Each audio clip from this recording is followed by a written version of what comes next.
Hello everybody, welcome to Terra Odyssey. How is everybody? I can't get enough of these Tree Keepers Oracle. I'm so connected to trees. I just love them whenever I want to feel relaxed and excited about the day ahead and activities that I'm doing. I will look at images of trees or look out my window, like the other day when all of the evergreens were freshly coated in white snow.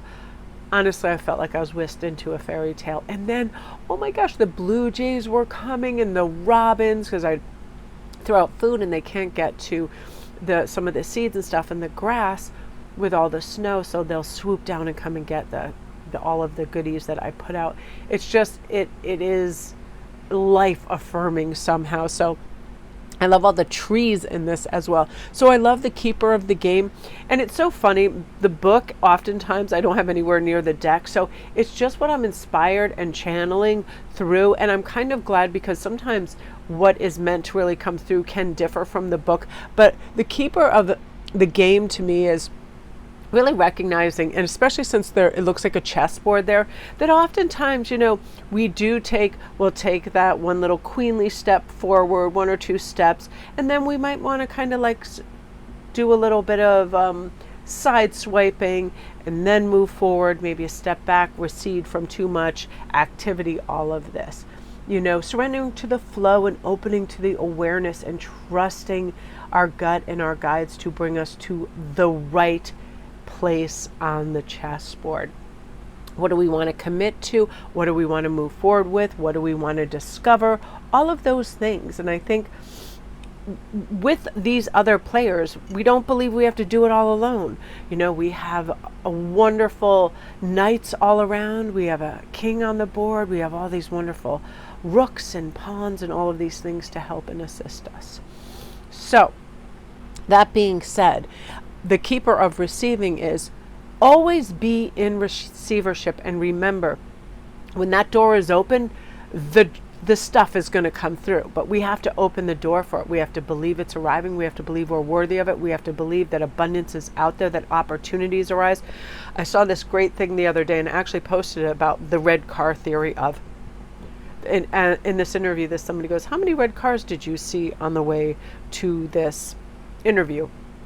And the guy goes, I don't know, but I'm sure I saw some. And she goes, okay, so if I told you that I was going to give you $50 for every red car that you saw, you would count them, right? And he goes, oh, absolutely. She goes, that's what opportunities are. That's what synchronicities are. When we're looking for them, when our eyes are open, they're present, we're wanting to spot them, they show up and we recognize them exactly as that. I do with words and phrases. I remember Matt, they were doing, Mike Cannon was doing like a podcast with Chris on, and they were talking about Matt Rife, so that's how Matt came up. But he said this most interesting phrase, and all of a sudden I thought, that is the best title of a book I've ever heard in a long time.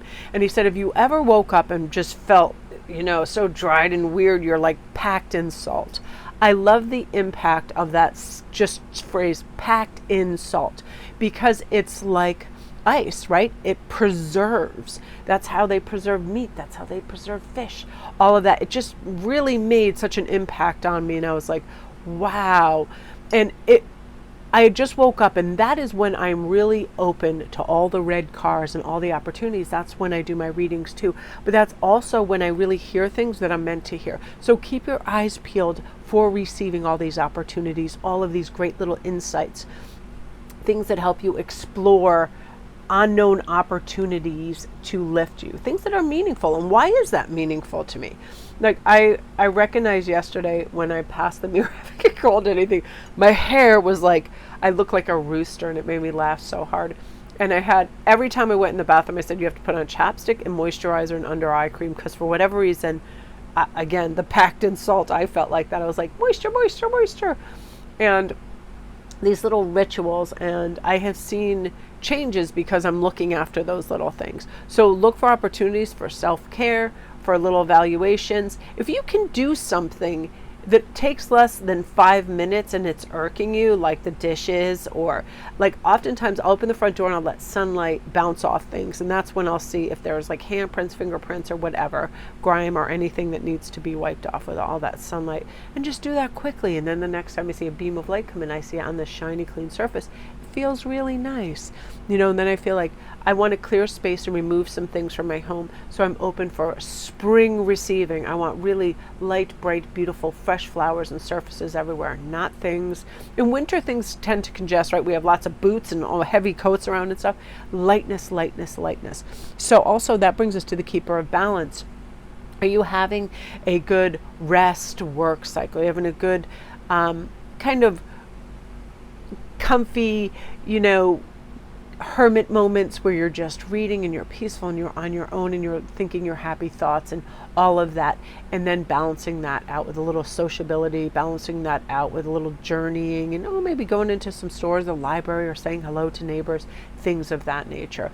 Like I know for myself, having gone to England, I was really excited to pop back in and go see Brendan Sagalow and the gang that he was doing comedy with that night. And that was the night that I was like, oh, whatever this thing I have, it could easily be contagious, this cold, so I can't go. And so I'm really excited to be able to go back to the comedy club in a few days when I feel better and see all my buddies and all the cool people that work there and all the wonderful performers. That's like, I love that. That's the highlights of my week when I'm able to go in and do that outside my readings. That's a wonderful social outlet for me. I like when people look for humor and light and silliness in life. And that's a balance, So are you also, with whatever you're consuming, are you walking a little and moving and stretching? All of those things, we work in cycles, and sometimes we have these little boosts and these little, go-getter moments that we should definitely accrue those bonus points of cleaning, exercising, or whatever we can do that are going to benefit us later. Isn't it nice sometimes to sit back at the end of the day and be like, I already cooked this, I already did this, the laundry's done, things of that nature. And it's like, ta-da. So my beauties, that is what you were meant to hear today. I hope you all have a great day. Love and light.